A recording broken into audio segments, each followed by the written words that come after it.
It is a pleasure to see all of you because, I know that, I know Northrop Grumman is here. I know there are some other larger companies, but most of you are smaller companies. You are entrepreneurs, and you know what hard work is. You know what focus is. You know what meeting challenges are in not only probably your personal lives, but clearly in the business arena. And congratulations for 10 years of coming together to really help each other thrive and grow. And it was great to hear all of the collaborations and partnerships that have arisen as a result of your efforts. And that is what it's all about. I like meeting challenges, and there are a lot of challenges in this economy because we're still in the worst economic crisis since the Great Depression. And I have met many of the life challenges myself, and for some of you who may not know, I came here as an immigrant. My mother brought us to this country to escape a terrible marriage. And when we came here, when I was almost 8 years old, we literally had just the clothes on our backs. But my mother showed me that one person can make a difference. She totally changed my life. I watched her work hard. I watched her be totally focused in what she needed to do to enable our family to thrive in a totally new environment. And this is why I work very closely with others and with businesses. Because while I believe that individuals make a difference, we make a much better difference when we're collaborating, which is what you folks do. So I work with our business community as a member of Congress.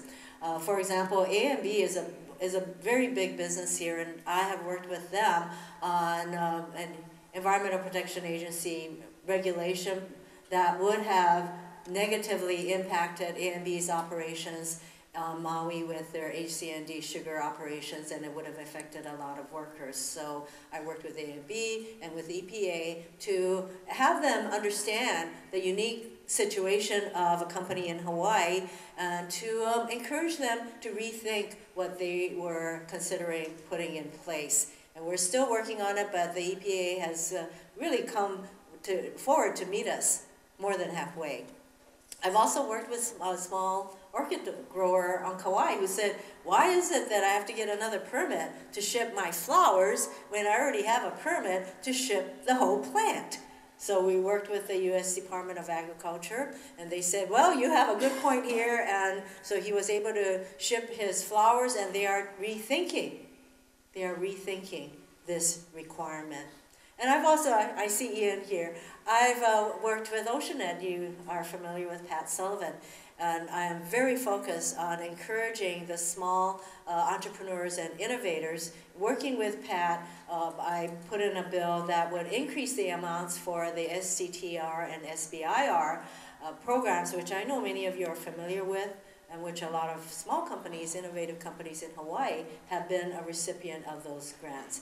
And lo and behold, even in this divided Congress, there was a 6-year extension of the authorization for the SCTR and SBIR programs. That is very critical for a state like Hawaii that wants to move forward to enable our innovators, our small businesses, to help us become much more technologically strong in Hawaii.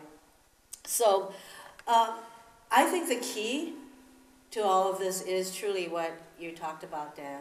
It is collaboration, it is working together. And if we don't do that, and sequestration is coming down the pike, I know many of you are probably really concerned that come January 1st, there will be a $110 billion cut with a meat axe to military programs and domestic programs. There is a desire on the part of Democrats and Republicans to avoid this kind of meat axe approach to balancing our budget and closing our deficit. But it requires us to be very committed to that end. And there's some hope. The government was going to shut down come October 1st. See, this has been an ongoing challenge that we are brought to the brink of a government shutdown. In this period, we have come to an agreement for a 6-month continuing resolution to keep government going. So while that is not connected to sequestration, it does give all of us hope that when we put our minds to it, that the Republicans and Democrats can come together to address some really important economic and fiscal issues. So I am hopeful that when we come together to come up with what I would want to see as a balanced approach, an alternative to sequestration, I want to make sure that this balanced approach is not just cutting, because that definitely will affect what you all do. I want us to continue to protect our kupuna, that's our seniors, our keiki, make sure that education support is still there, and not do those things that would actually stymie economic growth in our country. So these are the factors that I would look for. These are the principles that I would want reflected in a balanced approach to avoid sequestration. And first and foremost, I would say that we should look at growing the economy. And just to give you an idea of where I think some cuts could occur, and then I'll talk a little bit about growing the economy as a way to really focus us on what we need to be doing in this country. I would say that we can cut out the $4 billion that we taxpayers give to big oil every year. This is a mature industry. They do not need $4 billion of taxpayers' money every single year. That could be cut. I'd like to see the 98% of the people of our country and 97% of our small businesses not see a tax increase. And in fact, I came back from Washington, D.C. a couple of weeks ago. I went there for just a day and a half so I could vote for President Obama's tax plan that would do that, that would keep taxes from going up for 98% of the people of our country, 97% of our small businesses. And yes, I believe that we should have tax fairness, and we should allow the Bush tax cuts that benefit the richest 2% of the people in our country to expire. And I voted against that. And that bill, sadly, passed the House. And the way that the majority in the House was going to pay for extending the Bush tax cuts for the richest 2% was on the backs of 25 million middle-class families. That includes a lot of small businesses. That's not the way to go. Yes, there are cuts that we need to do appropriately, but what we should focus on is growing our economy. And I have a couple of ideas on how we can do that. One is my bipartisan bill called the Visit USA Act. And this, by making this bill, by making some common sense changes to how we deal with visa applications from China, from Chinese potential visitors, we could increase the visitors from China to Hawaii from about the 100,000 we have currently to 300,000. In Hawaii, they will spend some 600 million in our economy, and we can create potentially 6,000 jobs. Tourism is our #1 industry. It will remain so even as we move toward diversifying our economy. But this is one of the best ways for our country to wake up to the fact that tourism is an export industry.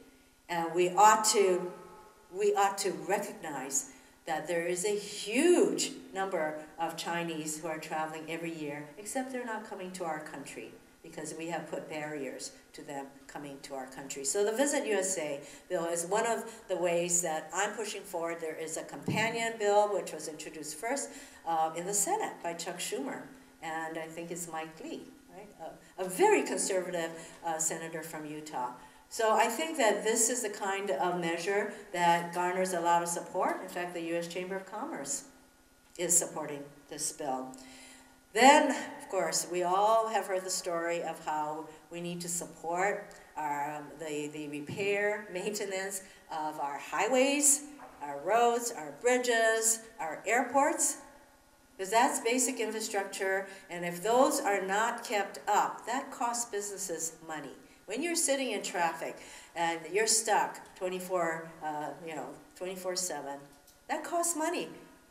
Gridlock in our country costs businesses and our economy billions of dollars every single year. I know this because I sit on the Transportation and Infrastructure Committee. So another way to get our economy going is to invest in infrastructure and to create methods where we can pay for that much needed investment. And for Hawaii, we did manage, even in this divided Congress, to pass 2 major transportation bills that sends hundreds and hundreds of millions of dollars to every state in our country. The first was the Federal Aviation Administration Reauthorization Bill. That took a while, but we passed it, and I got a very important amendment into this bill that helps Hawaii. And I worked with the Republican-controlled Congress, U.S. House, John Michael, who just won his primary in Florida, worked with him and a lot of other people to put in an amendment that only affected Hawaii. And what this amendment did was we changed the formula for how Hawaii and all the other states derive money from the Aviation Trust Fund.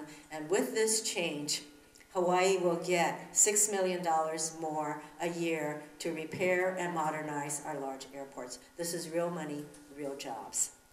In addition, the other huge bill that we've managed to pass is the Surface Transportation Bill. That is a bill that repairs our highways, our harbors, our bridges, and that was very hard to do because people thought that we were never going to manage to do that. So this is another sign of hope that we are going to be able to come together with a balanced approach to avoid sequestration.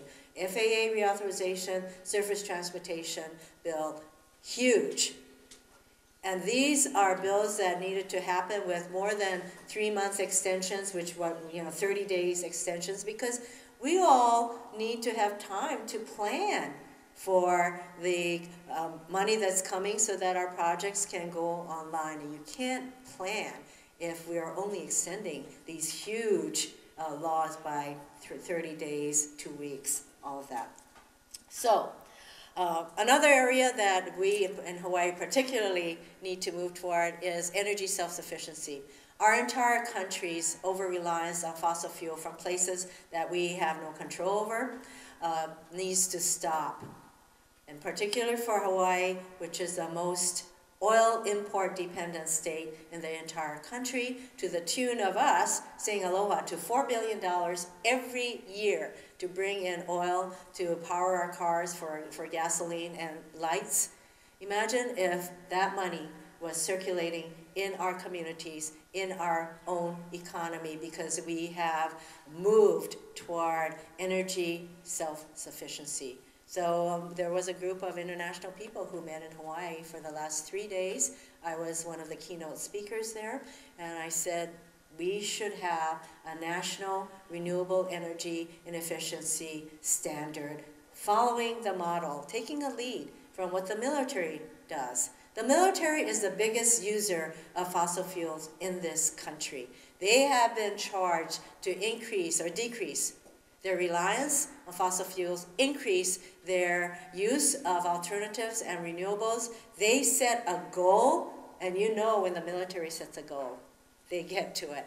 So this is a model for us to follow. Set a goal. I know that if we set a national renewable energy and efficiency goal, that will encourage the private sector to put in money in this area. This is what happens when national goals are set. The private sector will come forward with investments. But clearly, in the area of alternative renewable energy self-sufficiency, we need to move forward. And as a matter of fact, as I've been talking with advocates of this goal and proposition for Hawaii all throughout the state, I do have a pathway to energy self-sufficiency for Hawaii that came about as a result of all my discussions with energy leaders throughout our state.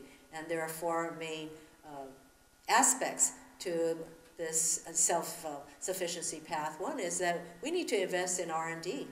And that applies not just for Hawaii, of course, but our country. We need to invest in R&D on alternatives and renewables. We do not need to keep putting hundreds and hundreds of millions of dollars into R&D of fossil fuels, which is exactly what the House did. And I proposed moving some of that R&D money for fossil fuel into R&D for renewables. That amendment was defeated. It gives you a clear picture of the differences in priorities reflected in the leadership, current leadership of the House. The second thing is that we need to enable our businesses and individuals to transition to a clean energy environment and economy. So that means, continuing our tax breaks and doing those things that will enable us to transition to a clean energy environment. The third is, as we move forward, we need to have people who are trained in the green economy. So the training of our people, the jobs that will be created, that's also important. And then the fourth piece of the sustainability plan is, we all know that one of the easiest ways to reduce our reliance on energy is by energy efficiencies. And that's the fourth part of the plan. I know that for all businesses, energy costs are a huge bottom line cost. So these are some of the ways that we can balance our budget, close the gap without hurting small businesses, without hurting the middle class, by growing our economy. And it is truly all about working together in the spirit of, as we say in Hawaii, la lima, cooperation, working together. So I look forward to your continuing success and continue to work with all of you. My door is always open. Mahalo nui loa for your attention.